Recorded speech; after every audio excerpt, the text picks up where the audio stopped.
Good evening friends, welcome to your channel. நான் உங்கள் திவாகர் சௌந்தரராஜன். முதல்ல டிஸ்க்ளைமரை பார்த்துடலாம், அப்புறம் நிஃப்டி பர்ஃபார்மன்ஸ் அப்படின்னு பார்ப்போம். இன்னைக்கு நிஃப்டி ஒரு சின்ன ஃப்ளாட் ஓப்பன்னா சொல்லலாம். இது கேப் டவுன் கேப் அப்லாம் சொல்ல வேண்டிய அவசியம் இல்லை.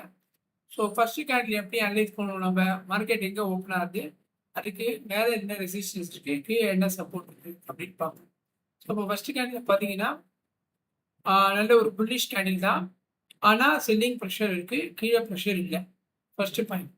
ஸோ மார்க்கெட் நேரம் மேலே போகுது. நம்மளோட ரெசிஸ்டன்ஸ் இருக்குது. அந்த ஃபர்ஸ்ட் கேண்ட்லேயே உடைக்க முடியாமல் அங்கே ரிஜெக்ஷன் ஆகி மார்க்கெட் கீழே வருது.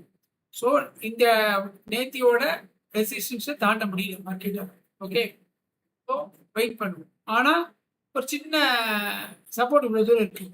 அப்போ என்ன பண்ணுவோம், முதல்ல சரி ஓகே கால் சைடு எப்படி இருக்குது அப்படின்னு பார்ப்போம். ரீட்ரேஸ்மெண்ட் ரேட் கிடைக்குமா அப்படின்னு பார்ப்போம். ஸோ நம்ம என்ன பண்ணுவோம், ரீட்ரேஸ்மெண்ட்க்கு ஃபிபனாச்சி டூல்ஸ் வச்சு கீழே லோலேருந்து அப்படி வைப்போம். இன்ஃபேக்ட் மார்க்கெட் பார்த்தீங்கன்னா open is equal to low almost சொல்லலாம். ஓப்பன் ஆனது 23,903, லோ 23,902, ஒரு பாயிண்ட் தான். ஸோ மார்க்கெட் அங்கேருந்து ஓப்பன் ஆகிருக்கு, மேலே போயிருக்கு, ரீட்ரேஸ்மெண்ட் கிடைச்சிடுச்சு. ஆனால் ரீட்ரேஸ்மெண்ட் நம்ம என்ன சொல்லியிருக்கோம், 0.5 to 0.618 கரெக்டான லெவல். 0.6.9க்கு அப்புறம் கீழே வந்தாலே மார்க்கெட் பையர் செல்லர் ஸ்ட்ரென்த் ஆகி இந்த மாதிரி அப் ட்ரெண்டில் செல்லர்ஸ் கீழே இறங்குறாங்கன்னா செல்லர் ஸ்ட்ராங் ஆகிறாங்க, பையர்ஸ் அவங்க கண்ட்ரோலை லூஸ் பண்ணிட்டு வராங்க அப்படின்னு அர்த்தம். ஸோ இது நம்ம ஏற்கனவே முந்தா நேற்றுக்கு இதே மாதிரி தான் ஆச்சு. ஒரு நிமிஷம் பாருங்க, முந்தா நேற்றுக்கு இதே மாதிரி தான் பார்த்தீங்கன்னா இது ஃபர்ஸ்ட் கேண்டில் 9:15, அது கேண்டில் அடுத்த கேண்டில் மார்க்கெட் இவ்வளோ தூரம் இறங்கிடுது. அப்போ நாம ஏன் இந்த இடத்துல நம்ம தைரியமாக எடுத்தோம்னா, இந்த இடத்துல நமக்கு பையிங் ப்ரெஷர் இருக்குது, ரிஜெக்ஷன் பிளாக்ஸ் இருக்குது. அதை நம்பி நம்ம ரிஜெக்ஷன் பிளாக் பேஸ் பண்ணி என்ட்ரி எடுத்தோம். ஆனால் இந்த இடத்துல பார்த்தீங்கன்னா இன்னைக்கு பார்த்தீங்கன்னா ரிஜெக்ஷன் பிளாக் இல்லை, பையிங் ப்ரெஷர் இல்லை. இந்த கேண்டிலை விட இந்த கேண்டில் ஸ்ட்ரென்த் அதிகம். அதனால இந்த இடத்துல நம்ம எடுக்க முடியாது. ஏன்னா மார்க்கெட் இன்னி லோவையும் உடச்சி இன்னி ஓப்பனையும் உடச்சி மார்க்கெட் கீழே வந்ததுனால நம்ம ரீட்ரேஸ்மெண்ட் ரேட் எடுக்க முடியாது. ஏன்னா ரீட்ரேஸ்மெண்ட் என்னதான் 0.5 0.618 க்ளோஸ் வச்சாலும் அதுக்கப்புறம் நமக்கு ஒரு கிரீன் கேண்டில் கன்ஃபர்மேஷன் கேண்டில் கிடைக்கணும். மார்க்கெட் திரும்பி ஸ்டார்ட் ஆகுது, அதுக்கு வெயிட் பண்ணுவோம். ஆனால் வெயிட் பண்ணால் இந்த இடத்துல தான் கிடச்சிதுன்னா 9:30. ஆனால் டே லோவாக உடச்சிச்சு, ஓப்பனிங் கேண்டில் ஏஜியே உடச்சிச்சு. அப்போ நமக்கு அங்கேயே மார்க்கெட் ஓகே டவுன் ட்ரெண்டு, ஆனால் இன்னும் இந்த லோ உடைக்கல, கீப்பிங் மைண்ட் இந்த லோ உடைக்கல, ஆனால் மேலே போக முடியல. ஓகே, இப்போ என்ன பண்ணுறது அப்படின்னு பார்ப்போம். சரி, அப்போ ஷார்ட் சைடுக்கு ப்ராபபிலிட்டி, லாங் சைடுக்கு ப்ராபபிலிட்டி இல்லை, ஷார்ட் சைடுக்கு என்ன ப்ராபபிலிட்டின்னு பார்ப்போம். அப்போ ரீட்ரேஸ்மெண்ட் என்ன பண்ணணும், மேலேருந்து கீழே கொண்டு போடணும். ஓகேவா? இப்போ மேலேருந்து எவ்வளோ தூரம் மார்க்கெட் இவ்வளோ தூரம் இறங்கியிருக்கு, இந்த இடத்த நமக்கு இறங்கியிருக்கு. ஸோ அப்போ இங்கே அப்போ மேலேருந்து கீழே வச்சு நம்ம பார்ப்போம், இதை தாண்டி மேலே வைக்குதான்னு. ஸோ மார்க்கெட் ஆஸ் யூஷுவல் போய் நம்மளோட 0.5 to 0.618 போயிட்டு அங்கேருந்து ஒரு ரிஜெக்ஷன் கேண்டில் ஃபார்ம் ஆகி மார்க்கெட் கீழே விழ ஆரம்பிச்சு. ஸோ அப்போ இந்த இடத்துல நம்ம எதிர்பார்த்தபடி மார்க்கெட் கீழே விழ போகிறது. கன்ஃபர்மேஷன் ஓப்பனிங் டே உடச்சிச்சு. இதுக்கு மேலே மார்க்கெட் சைனால லோயர் ஐ ஃபார்ம் ஆகிடுது. ஓகேவா? லோயர் ஃபார்ம் ஆகிடுது. அங்கேருந்து உங்களுக்கு ஒரு புட் ஆப்ஷன் ட்ரை பண்ணலாம். டார்கெட் இதான். அதே மாதிரி மார்க்கெட் இங்கே வந்த உடனே இன்னும் கீழே போகும் பார்த்தோம், ஒரு க்ரீன் கேண்டில் வந்தோடனே வெளில வந்துட்டோம். ஏன் வெளில வந்துட்டோம்னா மார்க்கெட்டு இந்த லோ உடைக்கல, இதுக்கு முன்னாடி திரும்பிடுது. ஸோ அதனால மார்க்கெட் கொஞ்சம் ரேஞ்ச் பவுண்டாக இருக்கலாமோ அப்படின்னு சொல்லிட்டு இந்த இடத்துலயே நம்ம இந்த கேண்டில் க்ரீன் கேண்டில் வெளில வந்தோடனே மார்க்கெட் க்ளோஸ் பண்ணிட்டு வந்துட்டோம். இது நடந்தது இன்னைக்கு. ஓகேவா? அதுக்கப்புறம் என்ன ஆச்சுப்பாங்க, அதுக்கப்புறம் மார்க்கெட் அங்கேருந்து ஒரு சின்ன சைட்வேஸ் மாதிரி ஒரு கன்சல்டேஷன் மாதிரி பண்ணிச்சு. அப்போ மார்க்கெட் கன்ஃபார்ம் டவுன்லோட் தெரிஞ்சதுன்னா திருப்பி என்ன பண்ணோம், மார்க்கெட்டை இந்த இடத்துல கொண்டு வச்சு ஆல்மோஸ்ட் இந்த லோ தான். இதை தாண்டி மேலே போகும்போது திருப்பி உங்களுக்கு 0.5 ரிஜெக்ட் ஆச்சு. இந்த கேண்டில் நம்ம எடுத்துருக்க மாட்டோம், ஏன்னா அப்போதான் கேண்டில் க்ளோஸ் பண்ணியிருக்கோம். இங்கே தான் நம்ம ஷார்ட்டை க்ளோஸ் பண்ணியிருக்கோம், உடனே எடுக்க மாட்டோம். இதுக்கு மேலே மார்க்கெட்டால் போக முடியாமல் திருப்பி கீழே வந்துச்சு. ஓகே, வெயிட் பண்ணோம். அதுக்கு அடுத்தது திருப்பி ஒரு டபுள் பாட்டம் அடிச்சு மேலே போச்சு. சரி, டபுள் பாட்டமானு பார்த்தா திருப்பி இந்த இடத்துல ரிஜெக்ஷன் ஆயிடுச்சு. ஸோ அப்போ இந்த இடத்துல டபுள் டாப்பு கன்ஃபார்ம் ஆயிடுது. இது ஒரு டாப்பு, இது ஒரு டாப். டபுள் டாப் கன்ஃபார்ம் ஆச்சுன்னா நெக்லைன் இதுதான். நெக்லைன் உடச்சிச்சு.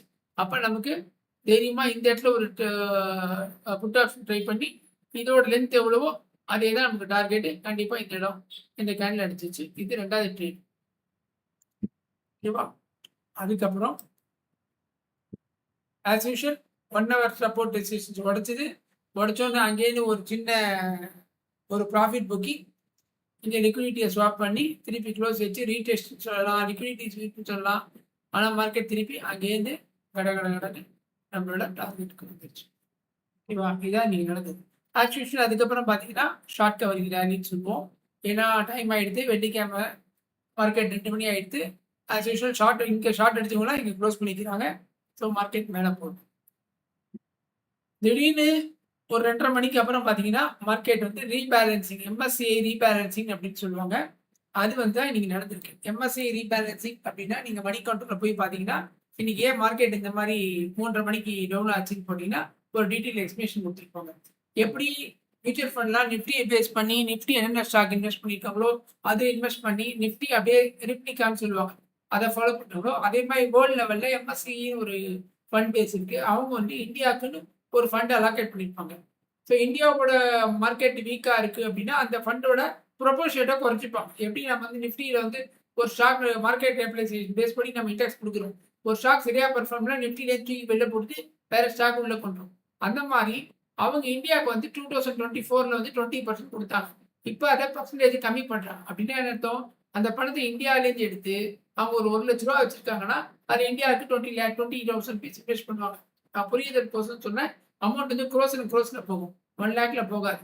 ஸோ அப்போ 1 லேக் ஃபண்ட்னா 20,000 ருபீஸ் வந்து இந்தியாவில் இன்வெஸ்ட் பண்ணுவோம். இப்போ அந்த ப்ரொபோர்ஷனல் இன்வெஸ்ட்மெண்ட் ஃபிகர் வந்து 20% இன்னும் குறைஞ்சிருச்சு. ஆல்மோஸ்ட் 11 12 நீங்கள் மணி கண்ட்ரோல் போய் பார்த்தீங்கன்னா உங்களுக்கு டீட்டெயிலாக.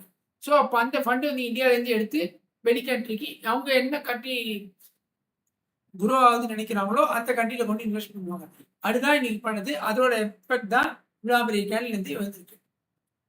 ஸோ இதுதான் இந்த கேண்டிலோட எக்ஸ்பிளனேஷன். இதுதான் இன்னைக்கு நடந்தது. ஓகே, இப்போ நாளைக்கு மார்க்கெட் லீவு, மண்டே அப்படின்றத பார்ப்போம். அதுக்கு முன்னாடி ஓவராலாக மற்றதெல்லாம் ஒரு 2 பார்த்துருவோம்.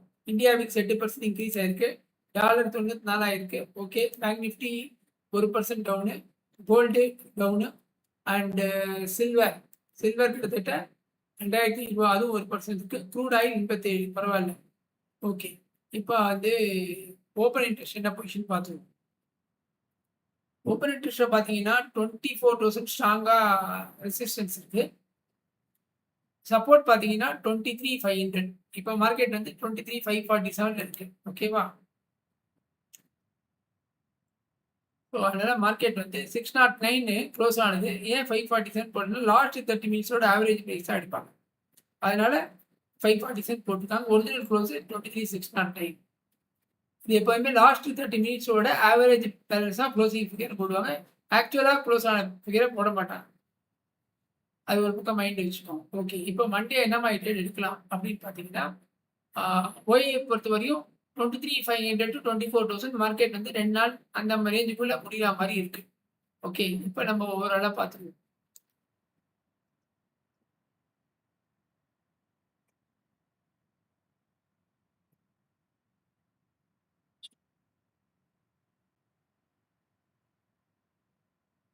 இப்போ மார்க்கெட் வந்து இந்த இடத்துல இருக்கு. ஓகே, இந்த இடத்துல இருக்கு மார்க்கெட்டு 23,534 547 இருக்கு. நமக்கு அடுத்த சப்போர்ட்டு 23,382 நம்ம கேண்டில்லையே பார்க்கலாம். அடுத்த சப்போர்ட் வந்து 23,300. இந்த ரேஞ்சை உடையாமல் இருக்கணும். லாஸ்ட் டைம் இந்த ரேஞ்சு உடஞ்சிட்டு மேலே போயிருக்கு. ஸோ இதான் ரெசிஸ்டன்ஸை பார்த்தீங்கன்னா 24,000. இந்த 24,000 23,300 ரொம்ப நாளாக போயிட்டுருக்கு. இதை சப்போர்ட் இது உடையாமல் இருக்கணும். அதே மாதிரி இதுக்கு மேலே போகணும். இதுதான் மார்க்கெட்டோட சுச்சுவேஷன் டே வைஸில். இப்போ 1 ஹவரில் பார்ப்போம்.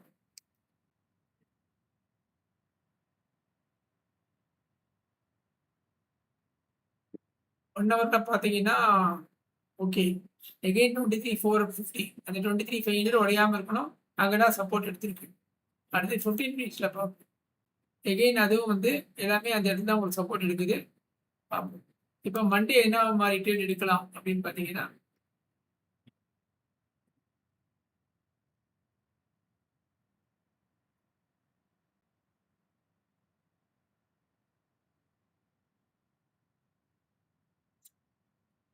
இப்படி வரைஞ்சிட்டு இப்போ இந்த சப்போர்ட் எடுத்து மார்க்கெட் மேலே போயிருக்கு. பட் லோயர் லோ தான். ஓகேவா? இது சப்போர்ட் எடுத்து மேலே போயிருக்குன்னு சொல்றதை விட இப்படி வச்சுக்கலாம்.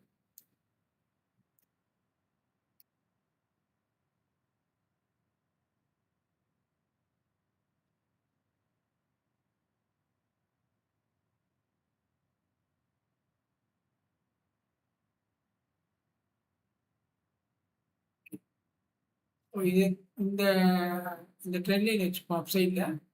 ஸோ மார்க்கெட் வந்து இது வந்து இந்த ரீபேலன்சிங்னால வந்தது. கண்டிப்பாக மண்டே மார்னிங் வந்து ஆட்டோமேட்டிக்காக மார்க்கெட் இந்த அளவுக்கு ஓப்பன் ஆகும். ஒரு கேப் அப்பில் ஓப்பன் ஆகும். அப்படி இல்லை ஃப்ளாட்டாக ஓப்பன் ஆகுதுன்னு பார்த்தீங்கன்னா இதை தாண்டினதுக்கு அப்புறம் நம்ம ஒரு கால் சைடு போகலாம். இந்த ட்ரெண்ட் லைனை தாண்டி கால் சைடு போகலாம். சப்போஸ் கேப் அப் ஆகி ஓப்பன் ஆச்சு, இதுக்கு மேலே ஓப்பன் ஆச்சுன்னா இந்த ட்ரெண்ட் லைனில் ப்ரைஸ் சஸ்டெயின் ஆச்சுன்னா நம்ம கால் சைடு போய் 24,000 டார்கெட் வச்சுக்கலாம். இல்லை மார்க்கெட் இதையும் கீழே டேப் ஆச்சுன்னா நம்மளோட டார்கெட் வந்து 23,300 அப்படியே 23,141. ஸோ இதான் பொசிஷன். எப்படி ஓப்பன் ஆகுதுன்னு பார்ப்போம். எனக்கு தெரிஞ்சு பாசிட்டிவாக தான் ஓப்பன் ஆகும். தனியாக நம்ம ஃபண்டமெண்டலில் இந்த ஈரான் வார் இருக்கிறதுனால நம்மளால எதுவுமே கேரண்டியாக சொல்ல முடியாது. ஸோ அதனால் ஃப்ளாட் ஓப்பன் ஆச்சுன்னா இது வரையும் ட்ரை பண்ணலாம். ஒரு சின்ன கேப் அப் ஆச்சுன்னா இந்த இடத்துல ப்ரைஸ் சஸ்டெயின் ஆச்சுன்னா இது கீழே ஸ்டாப் லாஸ் வச்சு 24,000 வரையும் ட்ரை பண்ணலாம். ஓகேவா?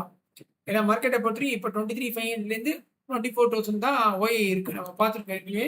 அதனால் ஆட்டோமேட்டிக்காக மார்க்கெட் இந்த மேலே போகிறதுக்கு வாய்ப்பு இருக்குது. இது ஸ்ட்ராங் சப்போர்ட்டாக இருக்குது. எப்படின்றத பார்த்துட்டு கேர்ஃபுல்லாக ட்ரீட் பண்ணுவோம். ஓகே ஃப்ரெண்ட்ஸ், கொஞ்சம் ஆடியோ ப்ராப்ளமாக இருக்குது. அதனால தான் நான் வீடியோ ஃபாஸ்ட்டாக முடிக்கிறேன். 2 டேஸில் சரி பண்ணுறேன். Sorry for the inconvenience. Thank you.